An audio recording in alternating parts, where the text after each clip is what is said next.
You look very attractive. Happy New Year, everyone! 2017, Oh my go gosh. get your gym memberships. Go quit in March. Hi everybody, Happy New Year! We just want to wish everybody out there a happy and prosperous year filled with blessing and all other things. Totally. It's gonna be an awesome year. For all of us. We're gonna have a baby. We're not having a baby yet. We're not having a baby. You're gonna have to wait for like a couple more New Year's before le bébé. Comprendez-vous? I understand. Okay. The reason we're so dressed up is because it's also date night. Date night. We're going to the keg! So good. Steaks, filet mignon. Filet mignon, the keg. All day, every day. All day, every day. All day, every day. But before we wanted to leave, we wanted to record a video. We can get to know you and you can get to know us. Exactly. We asked people to send us some questions, any questions that they had, that they wanted us to answer. And So you did. You did. So here we are. First question Question 1. What is it? was submitted by Childress Skills, and Childress Gilles? Maybe- Giles? Childress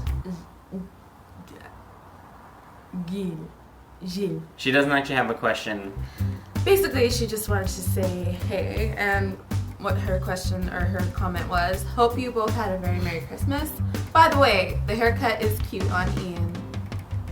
I know.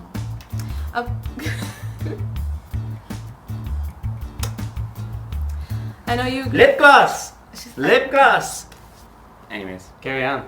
I know you agree, Sherry, because you said that you should turn off the camera when you two got home from the barber shop. You have a wonderful New Year's. Thank you. Stop. We thought we'd feature that one just because it was cute and funny. So the second comment was from Patricia Asinga. Asenga. Asinga. How was it for the both of you dating as a Christian couple? What were the do's and don'ts? What kinds of things do you guys do as a Christian couple? And what kind of music and movies do you watch? What kind of musics do you watch? Patricia, you have so many questions. Yeah, there's like 8 questions there. How was it for the both of you dating as a Christian couple? Was Great. it for us as a Christian couple? It really comes down to, first of all, the regular common sense things like, do you agree on the 4 main things that you should agree on, at least to some degree, before you get married, which are kids, sex, finances, and faith. Not in that order. Obviously, you want to have the faith one down first. The Bible talks about that kind of thing. But yeah, like you want to have those kind of 4 core main things nailed down before you think about marrying someone. Because if you're like, I'm a Muslim, and the other person's like, I'm a Christian. But then when it comes to kids, it's like, well, are you going to raise your kids Muslim or Christian? Exactly. So it's like, you're just begging for your relationship to be kind of torn apart with different things unless you have those things nailed down. What do we got Let's next? try to keep the answers short. True, I know, I could go on forever. I got lots to say. Yo. What were the do's and don'ts? What kind of things you guys do as a Christian couple? Do's and don'ts, I guess we didn't really have do's and don'ts specifically. They were just boundaries that we set. And we set them early on in the relationship. Like immediately. Like, yeah, even before we were dating. Like, before you even asked me to be his girlfriend kind of thing. Just so that, you know, we were both on the same page. When you have a good communication in that sense where you can tell each other, you know, this is what I'm okay with and this is what I'm not. For example, for us, it was mostly Ian's boundary was not kissing before marriage. You heard it here first. Why are you moving? The reason for that was he wanted to stay pure, and that is another thing, you know, for me as well. That's something I valued in our relationship. We set that boundary early on, and we stuck with it until marriage, even.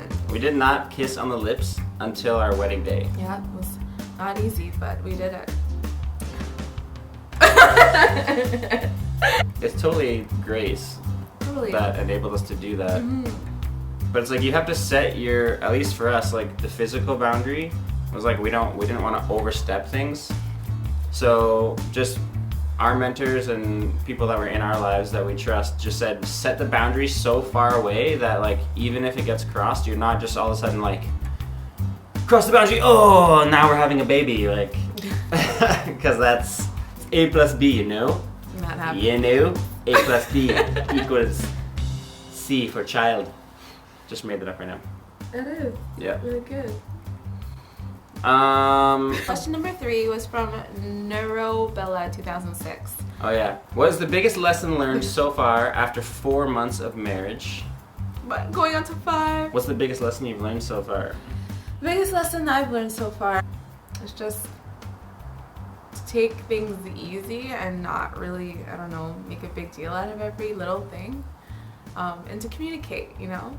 Just really establish that communication because it helps to, you know, so you can get things out, share your thoughts, share your emotions, your feelings together.